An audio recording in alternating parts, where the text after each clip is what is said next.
The reason you blew your funded account had nothing to do with your strategy. Stop trying to fix your strategy.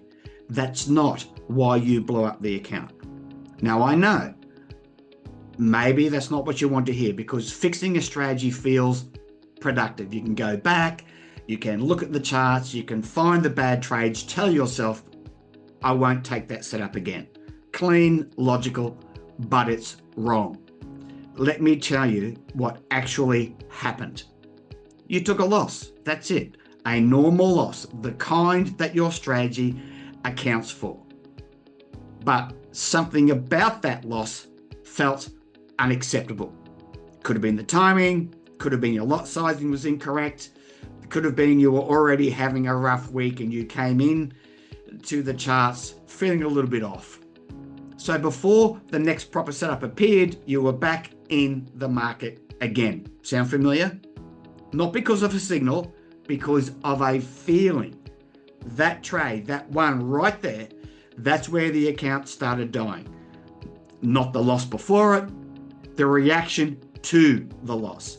This is what nobody teaches you when you are learning to trade the market successfully. The strategy is actually the easy part. You learn it, you test it, it works.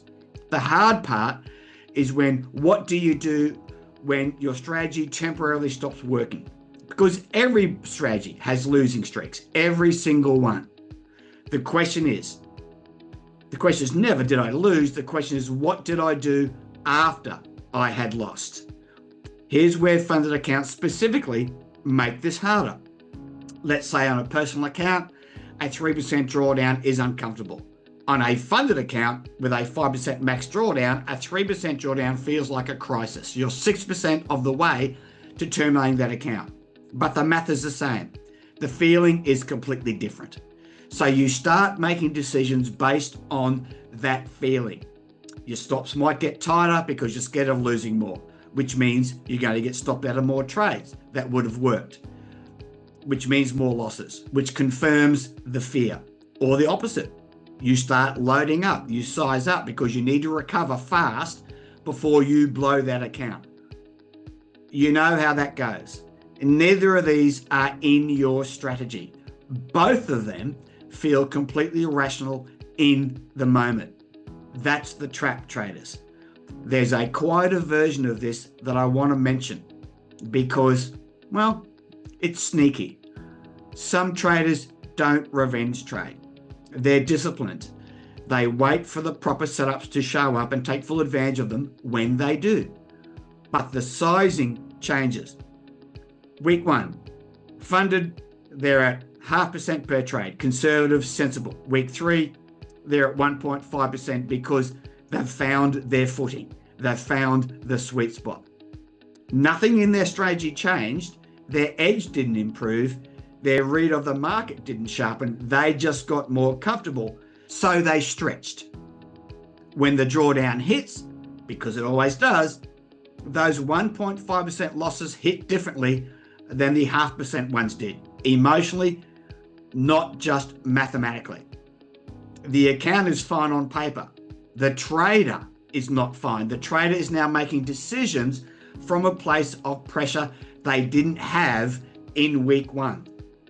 Risk sizing isn't just a math decision, it's a psychological decision, traders. Change it based on data, not on confidence. Write your reason for every trade before you enter. One sentence, not a list, one primary reason why you took the trade. If you can't write in one sentence, you do not have a clear reason. That means don't take the trade. After a losing trade, step away. 15 minutes minimum. Just to calm down. You don't need to calm down necessarily, but just to calm the farm a little bit. Your next trade needs to be its own decision, separate from the last one. Lock in your risk size.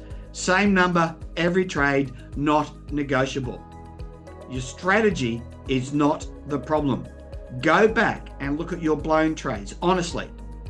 Not the setups, the sequence of events. Look at what happened in the hour before the trade that hurt you most. I'd bet money on it.